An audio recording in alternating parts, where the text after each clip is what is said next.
Magandang araw sa inyong lahat mga kamatsas. Ngayon naman maki-update tayo sa katatapos lang na round number 4 ng ongoing US Chess Championship na ginaganap ngayon sa St. Louis Chess Club face-to-face tournament. Nakaharap na ng youngest Super Grandmaster na si Abhimanyu Mishra, 14-year-old. Bakit po youngest Super Grandmaster? Kasi after round number 3, leading ang batang ito 2.5 out of 3 rounds. Tinalo si Andrew Tang, tinalo si Ray Robson, maraming nagulat. Tabla kay Jeffrey Xiong. Pero ngayong round number 4, ang kaharap na niya ay si Super Grandmaster Hans Smoke Niemann, ang sinasabi nilang mala engine move ang tira. Kayaning kaya ni Mishra? Yan ang aalamin natin at sa end part ng video, papakita ko sa inyo ang kanilang standing after round number 4. Ang ginawa ni Mishra nag-E4, nag-C5 Sicilian, Knight F3, Knight C6, nag-Bishop B5, Rosolimo ginamit, nag-G6, Neshmetdinov variation naman si Niemann, nag-Castle, Bishop G7, C3 para bubuuhin ng buong-buo ang sentro, nag-Knight F6, inistorbo muna ng threat, Rook E1, depensa, Castle, D4, buuhin na ang sentro, nag-D5 para meron din namang space ang black. Kasi kung hindi po lalagyan ng space, babakbaki ng puti ang control dyan. Mag-D5, mag-E5, pipit-piting parang bawang po ang black dyan. Kaya, kailangang makiagaw sa sentro, nag-D5 at nag-E5, Knight E4, kinapture na ang Knight, takes, Bishop E3, patibay muna sa D4, develop, Queen B6, napansin ni Niemann na naiwanan yung pawn sa B2, piniresure kagad. Nag-Queen C1, bookline pa rin, dinipensahan. Nag-C4, Knight BD2, Knight takes D2, Knight takes D2. Wala pang sorpresa dito mga kamatsas, nangyari na ilang beses ang posisyon na ito. Bishop F5, B3, break para mawala yung C4 pero sinuportahan ng Bishop D3. H4 para mag-H5, pahinain ng king side. Nag-H5 at kay Niemann lumabas ang bagong paanghang. Spicy sa opening na ito dahil sa mga nagdaang laban may tumira na ng Queen C7 at may tumira na ng H6. Yan ang mga ganap na dito pero ngayon pa lang nag-H5. Bishop G5, tiniret ang E7, Rook Fe8, depensa. Kinapture na ang C4, D takes C4, Knight E4. Ayan, para pupunta sa C5. Hindi na nakatiis si Niemann, tinagpas na ang malakas na Knight. Rook takes E4, Rook A B8. Ayan, para unahan si Mishra na makakontrol sa B1. At nag-Rook E2, Queen A5. Ano idea? Pupunta sa D5 para malakas. Yun nga lang ang medyo pangit sa position ni Niemann, yung bishop niya sa G7, bad. Barado kasi. Queen E3, Queen D5, Rook A E1, triple battery. Queen E6, Queen E4, Rook B5. Ayan, para kontroladong-kontrolado ang D5 square. Nag-F3 muna.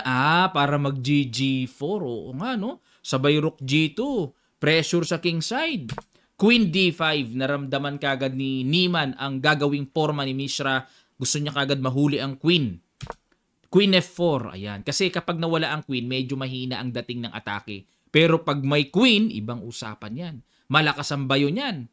C5, ginulo kagad ni Niemann. No? On time ang istorbong ginawa niya. Capture, takes, check. Queen E3, ayun. Tingnan nyo po evaluation bar. Dapat daw ang tira, King F1.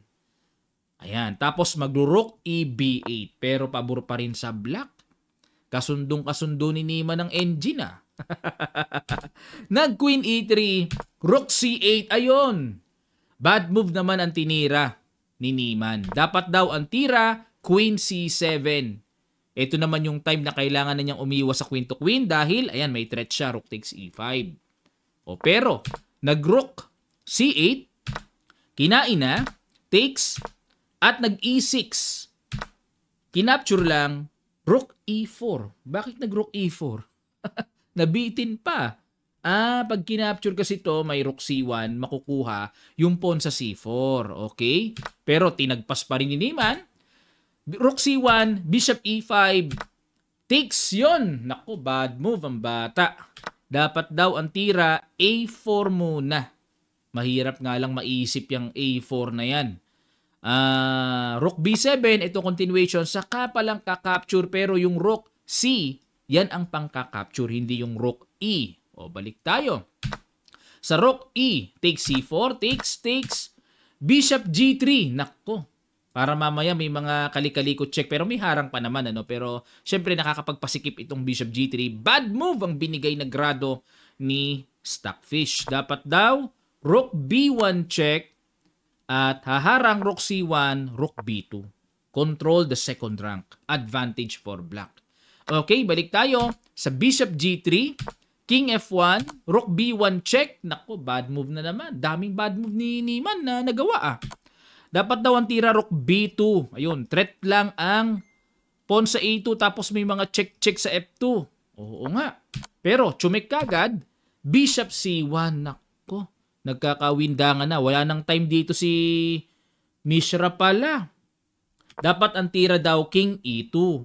Talagang ipapakapture na yung pawn sa E2. King D3, takbo na. Pag kinapture ito, Bishop takes E7.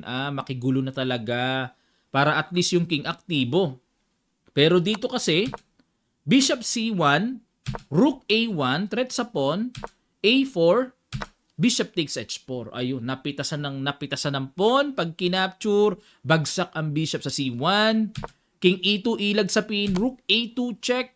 Bishop D2, ayun. Naku, talagang tuluyan ng lumaki ang lamang dito ni Niemann sa evaluation bar. Sige po, pakiguess nyo ang simple pero yun ang pinakatamang tira. Madali lang ito. Sa ilang sandali lang, tutuloy kagad natin. Start. Maraming salamat. Congrats sa mga nakakita. Bishop G5, simple lang naman. Expected talaga ni Niemann na titirahan siya ng F4 para barhan. Pero Bishop H6, yan pala ang malupit. Kasi may paparating na E5. Paano pipigilan yan?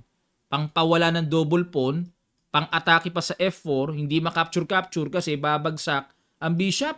Isang Bishop H6 lang pala. King D3, E5.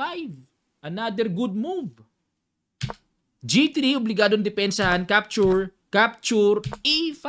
Hindi na talaga tinigilan. Nakita nyo yung dalawang bayo ng E5 na yun. Dalawang bato lang.